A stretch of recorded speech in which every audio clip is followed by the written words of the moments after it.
respiratory failure/ARDS. Ian B. Hoffman, MD, FCCP. Pulmonary and Critical Care Medicine. September 4, 2013. A 32-year-old man is evaluated for persistent hypoxemia on mechanical ventilation in the intensive care unit. His medical history is significant for paraplegia and a chronic indwelling urinary catheter for neurogenic bladder. He presented to the emergency department 2 days ago with sepsis. At that time, he received piperacillin/tazobactam, normal saline, and vasopressors. He was endotracheally intubated for decreased level of consciousness. His initial chest radiograph was normal. On physical examination on the second day of hospitalization, temperature is 37.1 degrees Celsius, 98.8 degrees Fahrenheit, blood pressure is 90/50ths of a millimeter Hg, pulse rate is 96 per minute, and respiration rate is 26 per minute. His need for supplemental oxygen has steadily increased. His oxygen saturation on an FiO2 of 0.8 is 89%. Pulmonary examination reveals bilateral inspiratory crackles. Cardiac examination reveals distant, regular heart sounds. Urine and blood cultures are positive for Escherichia coli. A follow-up chest radiograph shows diffuse bilateral infiltrates without cardiomegaly. Central venous pressure is 8 mm Hg. Laboratory studies. Hemoglobin 13.2 grams/dl, 132 grams/L. Leukocyte count 10,000 per microliter, 10 × 109/L. Arterial blood gas studies, on an FiO2 of 0.8. pH 7.48. PCO2 30 mm Hg, 4.0 kilopascals. PO2 60 mm Hg, 8.0 kilopascals. Which of the following is the most likely cause of this patient's hypoxemia? Acute respiratory distress syndrome, E. coli pneumonia, heart failure, eosinophilic pneumonia, respiratory failure, any disruption of function of respiratory system, CNS, nerves, muscles, pleura, lungs. Any process resulting in low PO2 or high PCO2, arbitrarily 50/50. Acute respiratory failure can be exacerbation of chronic disease or acute process in previously healthy lungs. History 1940s, polio, barbiturate. 1960s, blood gas analysis readily available, aware of hypoxemia. 1970s, decreased hypoxic mortality, increased multi-organ failure, living longer. 1973, relationship between resp muscle fatigue and resp failure. Types of respiratory failure. Type 1, non-ventilatory, hypoxemia with or without hypercapnia, disease involves lung itself, I.E., ARDS. Type 2, failure of alveolar ventilation, decrease in minute ventilation or increase in dead space, i.e. COPD, JOGOD. Goals of treatment. Correct hypoxemia or hypercapnia without causing additional complications. Non-invasive ventilation versus intubation and mechanical ventilation. Goal of mechanical ventilation is not necessarily to normalize ABGs. Ventilation perfusion, VQ, relationships and associated blood gas abnormalities. Shunt, the influence of shunt fraction on the relationship between the inspired oxygen, FiO2, and the arterial PO2, PO2. Ventilatory failure VCO2-VA. Failure of respiratory pump to adequately eliminate CO2. PCO2. VCO2 determined by rate of total body metabolism. VCO2. VA. Alveolar hypoventilation in the ICU. Respiratory muscles acute or acute on chronic overloading. COPD, hyperinflation, fatigue. Electrolyte imbalances. sepsis, shock, malnutrition, drugs, atrophy related to prolonged mechanical ventilation, hypothyroidism, myopathies. What factors leading to respiratory muscle weakness can be reversed? Reduce respiratory load. Treat asthma, COPD, upper airway problems. Treat pneumonia, pulmonedema, reduce dynamic hyperinflation, drain large pleural effusions, evacuate PTX. Replace K, Mg, PO4, Ca. Treat sepsis. Nutritional support without overfeeding. Rest muscles 24 to 48 hours, then exercise. Stop aminoglycosides. Rule out hypothyroidism, oversedation, critical illness myopathy/neuropathy. To intubate or not, decision to mechanically ventilate is clinical. Some criteria. Decreased level of consciousness. ER always tells us that GCS equals 3 and PT tube to protect airway. Vital capacity less than 15 milliliters/kg. Severe hypoxemia. Hypercarbia, acute or acute on chronic. VD/Vermont greater than 0.60. NIF less than -25 cm H20. ARDS-acute respiratory distress syndrome. ARDS, definition: severe end of the spectrum of acute lung injury. Diffuse alveolar damage. Acute and persistent lung inflammation with increased vascular permeability, inflammatory cytokines. Diffuse infiltrates. Hypoxemia. No clinical evidence of elevated left atrial pressure, PCWP less than 18 if measured. ARDS-history/definitions. 1967, Ashbaugh described 12 pints with acute respiratory distress, refractory cyanosis, decreased lung compliance, diffuse infiltrates. 7 of the 12 died. 1988 to 4-point lung injury score, level of PEEP, PO2/VO2, lung compliance, degree of infiltrates. 1994, acute onset, bilateral infiltrates, no direct or clinical evidence of LV failure, PO2/VO2, 1994 American European Consensus. Acute lung injury. ARDS. Acute onset. Bilateral infiltrates CW pulmonary edema. No clinical evidence of left-sided CHF, PCWP less than 18. POW2/VO2 ratio less than 300. Acute onset. Bilateral infiltrates CW pulmonary edema. No clinical evidence of left-sided CHF, PCWP less than 18. POW2/VO2 ratio less than 200. 100 0.40 equals 250. 100 0.60 equals 167. New definition of ARDS, 2012. Acute onset, within 7 days of some defined event. Bilateral infiltrates, on CXR or CT. No need to exclude heart failure, respiratory failure not fully explained by CHF. Hypoxemia, mild, moderate, severe. Severity of ARDS, 2012, ARDS severity POW2/VO2, on PEEP5, mortality. Mild. 200 to 300. 27%. Moderate. 100 to 200. 32%.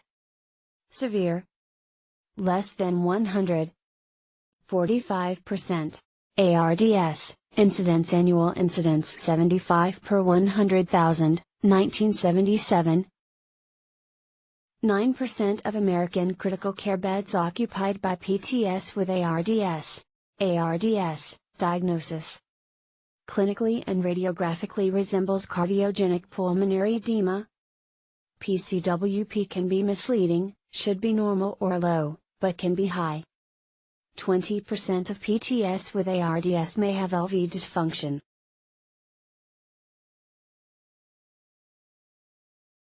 ARDS causes direct injury to the lung. Indirect injury to the lung in setting of systemic process. Multiple predisposing disorders substantially increase risk. Increased risk with alcohol abuse, chronic lung disease, acidemia. ARDS causes direct lung injury, indirect lung injury, pneumonia. Gastric aspiration. Lung contusion. Fat emboli. Near drowning. Inhalation injury. Reperfusion injury. Indirect lung injury. Sepsis. Multiple trauma. Cardiopulmonary bypass. Drug overdose. Acute pancreatitis. Blood transfusion. ARDS, physiologic derangements. Inflammatory injury producing diffuse alveolar damage. Alveolar epithelium, e.g., aspiration. Vascular endothelium, e.g., sepsis. Pro-inflammatory cytokines, DNF, IL-1, IL-8. Neutrophils recruited, release toxic mediators. Normal barriers to alveolar edema are lost, protein and fluid flow into air spaces, surfactant loss, alveoli collapse, inhomogeneous process. Impaired gas exchange. Decreased compliance. Pulmonary hypertension. ARDS- features severe initial hypoxemia. Increased work of breathing, decreased compliance, generally a prolonged need for mechanical ventilation. Initially exudative stage. Proliferative stage. Resolution of edema, proliferation of type 2 pneumocytes, squamous metaplasia, collagen deposition.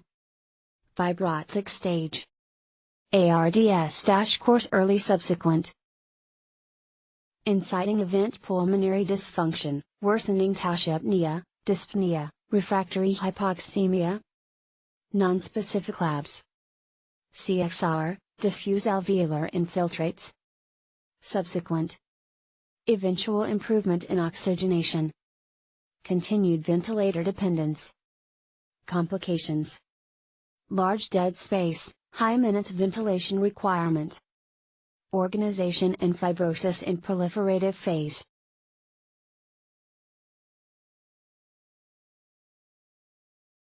ARDS, complications, ventilator-induced lung injury. Sedation and neuromuscular blockade. Nosocomial infection. Pulmonary emboli. Multiple organ dysfunction. ARDS, prognosis. Improved survival in recent years, mortality was 50 to 60% for many years, now 35 to 40%.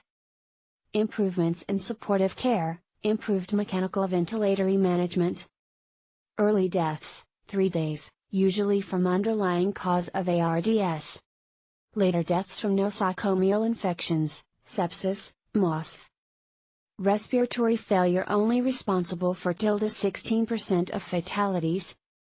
Long-term survivors usually show mild abnormalities in pulmonary function, DLCO. Question 2. A 63-year-old man with acute respiratory distress syndrome, ARDS, is evaluated in the intensive care unit. He has just been intubated and placed on mechanical ventilation for ARDS secondary to aspiration pneumonia. Before intubation, his oxygen saturation was 78%, breathing 100% oxygen with a non-rebreather mask. On physical examination, temperature is 37.0 degrees Celsius, 98.6 degrees Fahrenheit, blood pressure is 159ths of a millimeter Hg, and pulse rate is 108 per minute. His height is 150 centimeters, 59 in, and his weight is 70.0 kilograms, 154.3 pounds. Ideal body weight is calculated to be 52.0 kilograms, 114.6 pounds. Central venous pressure is 8 centimeters H2O. Cardiac examination reveals normal heart sounds and no murmurs. Crackles are auscultated in the lower left lung field. The patient is sedated. Neurologic examination is non-focal. Mechanical ventilation is on the assist/control mode at a rate of 18 per minute. Positive and expiratory pressure is 8 cm H2O, and FiO2 is 1.0. Which of the following is the most appropriate tidal volume? 300 milliliters, 450 milliliters, 700 milliliters, 840 milliliters. Ventilatory goals in ARDS. Provide adequate oxygenation without causing damage related to oxygen toxicity, hemodynamic compromise, barotrauma, alveolar overdistension, alveolar shear. Mechanical ventilation in ARDS. Reliable oxygen supplementation. Decrease work of breathing. Increase due to high ventilatory requirements, increased dead space, and decreased compliance. Recruitment of atelectatic lung units. Decreased venous return can help decrease fluid movement into alveolar spaces. Ventilator-induced lung injury. Known for decades that high levels of positive pressure ventilation can rupture alveolar units. In 1950s became known that high FiO2 can produce lung injury. More recently, effects of alveolar overdistension, shearing, cyclical opening and closing have become apparent. Ventilator-induced lung injury. Macrobarotrauma.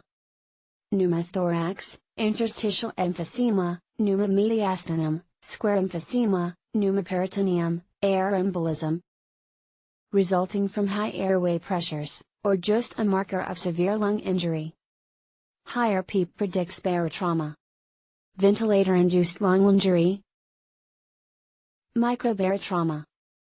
Alveolar overinflation exacerbating and perpetuating lung injury, edema, surfactant abnormalities, inflammation, hemorrhage. Less affected lung accommodates most of tidal volume, regional overinflation. Cyclical atelectasis, shear, adds to injury. Low tidal volume strategy. Initial tidal volume 6 ml/kg IBW, plateau pressure less than 30, lower mortality.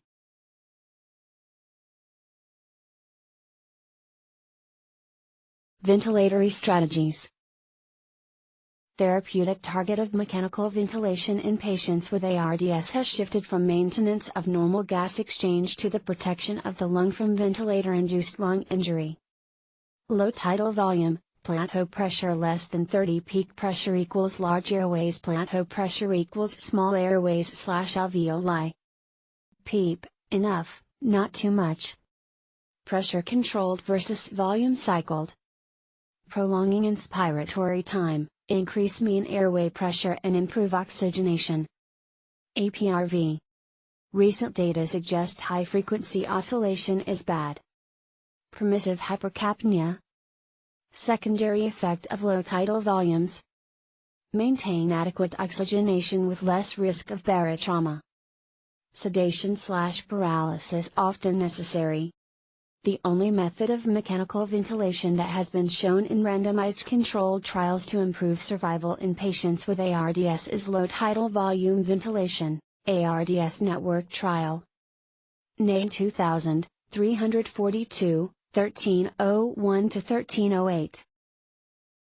Initial tidal volume of 6 ml/kg IBW and plateau pressure less than 30 versus initial tidal volume of 12 ml/kg IBW and plateau pressure less than 50. Reduction in mortality of 22%, 31% versus 40%.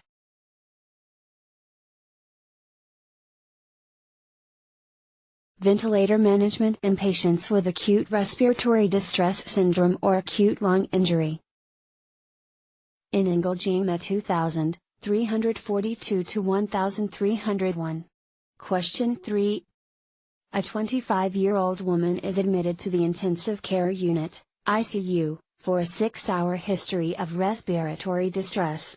She has acute lymphoblastic leukemia and received cytotoxic chemotherapy 2 weeks before ICU admission. She has had fever and leukopenia for 7 days. On physical examination, she is in marked respiratory distress. Temperature is 39.0 degrees Celsius, 102.2 degrees Fahrenheit. Blood pressure is 110/70ths of a millimeter Hg, pulse rate is 130 per minute, and respiration rate is 42 per minute. Weight is 50.0 kilograms, 110.2 pounds. Ideal body weight is calculated as 50.0 kilograms, 110.2 pounds. Acute respiratory distress syndrome is diagnosed. She is intubated and started on mechanical ventilation in the assist/control mode at a rate of 12 per minute, tidal volume of 300 milliliters, positive and expiratory pressure, PEEP, of 5 cm H2O, and VO2 of 1.0. An arterial blood gas study on these settings shows a pH of 7.47, PCO2 of 30 mm Hg, 4.0 kilopascals, and PO2 of 45 mm Hg, 6.0 kilopascals. Peak airway pressure is 26 cm H2O, and the plateau pressure is 24 cm H2O. Which of the following is the most appropriate treatment to improve this patient's oxygenation? Increase PEEP to 10 cm H2O. Increase respiratory rate to 18 per minute. Increase tidal volume to 500 milliliters. Start inhaled nitric oxide. PEEP in ARDS. Increases FRC, volume of air remaining in lungs following a normal tidal exhalation, recruits recruitable alveoli, increases surface area for gas exchange. Decreases shunt, improves VQ matching. No consensus on optimal level of PEEP. Alveoli trial high PEEP versus low PEEP. Nain 2004, 351 to 327 to 336. High PEEP versus low PEEP. Low tidal volume for all, 6 milliliters/kg predicted weight. Higher PEEP patients had better oxygenation, but no difference in mortality, duration of mechanical ventilation, duration of non-pulmonary organ failure. No benefit from recruitment maneuvers. CPAP 35 to 40 cm H 24-30 seconds, but other studies suggest that recruitment maneuvers do help. Prone positioning. Thought to improve oxygenation and respiratory mechanics by alveolar recruitment. Redistribution of ventilation toward dorsal areas resulting in improved VQ matching. Elimination of compression of the lungs by the heart. Reduction of parenchymal lung stress and strain. Prone positioning. Several studies demonstrate improved oxygenation, but no overall reduction in mortality. Greatest benefit of prone positioning occurs in the sickest patients if used early after the diagnosis of ARDS. Other modalities, none of these have proven superior to more standard techniques. APRV. High frequency ventilation. Partial liquid ventilation. Inverse ratio ventilation. ECMO. Nitric oxide, prostacyclin. Ketoconazole, ibuprofen. Glutathione, antioxidant. Surfactant. Steroids. Intravenous beta agonists, increases clearance of alveolar edema, needs more study. APRV. Pharmacotherapy, nitric oxide. Selectively dilates vessels that perfuse better ventilated lung zones, resulting in improved VQ matching, improved oxygenation, reduction of pulmonary hypertension. Less benefit in septic patients. No clear improvement in mortality. Pharmacotherapy, surfactant. First tried in 1980s. No benefit in adult population. One study did demonstrate improvement in oxygenation and mortality in children. Pharmacotherapy, steroids. No consensus on effectiveness, no clear benefit, Some risks. ARDSnet, NAIN 2006, 354, 1671 to 1684. Some benefit in subgroups, but not overall. Increased mortality if started after 14 days. Neuromyopathy. Maduri, Chest 2007, 131 to 954 to 963.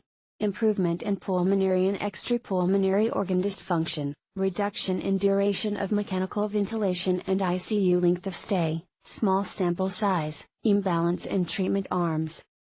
Fluid management in ARDS. Increased extravascular lung water associated with poor outcome. Reduction in PCWP associated with increased survival. Fluid and catheter treatment trial, FACT. NAIN 2006. Liberal versus conservative fluid management. CVP just as good as PCWP. Conservative management group did better, more ventilator-free days, fewer ICU days, trend toward lower mortality. No difference in incidence of hypotension or need for renal replacement therapy. Excluded patients with shock, was initiated later in ICU course, mean time 43 hours, early aggressive fluid resuscitation appropriate. Liberal group gained 1 liter/day, conservative had net zero balance over first 7 days. Target CVP less than 4 or PCWP less than 8. Simplified algorithm for conservative fluid management.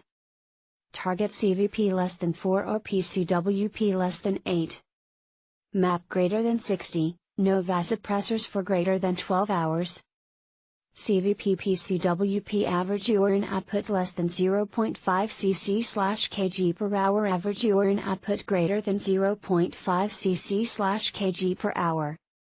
Greater than 8 greater than 12 Lasix, reassess in 1 hour. Lasix, reassess in 4 hours. 4 to 8 8 to 12 rapid fluid bolus, reassess 1 hour. Lasix, reassess in 4 hours. Less than 4 less than 8 rapid fluid bolus, reassess 1 hour. No intervention, reassess in 4 hours. Supportive care treat predisposing factors. Prophylaxis for GI bleeding. DVT prophylaxis. Prevent and treat nosocomial pneumonia. Most important causes are microaspiration, biofilm formation, VAP bundle. Nutritional support. Blood sugar control. Transfusion, HGB greater than 7 adequate. Decrease oxygen utilization. Antipyretics, sedatives, paralysis, VAP bundle - truly evidence-based. Elevate head of bed, helpful. Daily sedation, vacation and assessment of readiness to extubate, shorter duration on vent, should be less pneumonia. Daily chlorhexidine mouth rinse, questionable benefit. PPI or H2 antagonists, can increase risk. DVT prophylaxis, nothing to do with pneumonia. Potentially helpful, subglottic suctioning, lateral head down positioning, silver-coated DT tubes, mucus shaver. There is nothing so useless as doing efficiently that which should not be done at all. Peter Drucker. Question 4. A 50-year-old man is evaluated in the intensive care unit for acute respiratory distress syndrome secondary to severe community-acquired pneumonia. He is intubated and placed on mechanical ventilation. He was previously healthy and took no medications before his hospitalization. On physical examination, temperature is 38.3 degrees Celsius, 100.9 degrees Fahrenheit, blood pressure is 120/60ths of a millimeter Hg, and pulse rate is 110 per minute. The patient weighs 60.0 kilograms, 132.3 pounds, ideal body weight is 60.0 kilograms, 132.3 pounds. He is sedated and is not using accessory muscles to breathe. Central venous pressure is 8 cm H2O. Other than tachycardia, cardiac examination is normal. There are bilateral inspiratory crackles. Initial ventilator settings are volume control with a rate of 18 per minute, a tidal volume of 360 milliliters, Positive and expiratory pressure, PEEP, of 10 cm H2O, and VO2 of 0.8, a peak pressure of 34 cm H2O, and a plateau pressure of 32 cm H2O. Oxygen saturation by pulse oximetry is 96%. Which of the following is the most appropriate next step in management? Decrease respiratory rate. Decrease tidal volume. Increase VO2. Increase PEEP.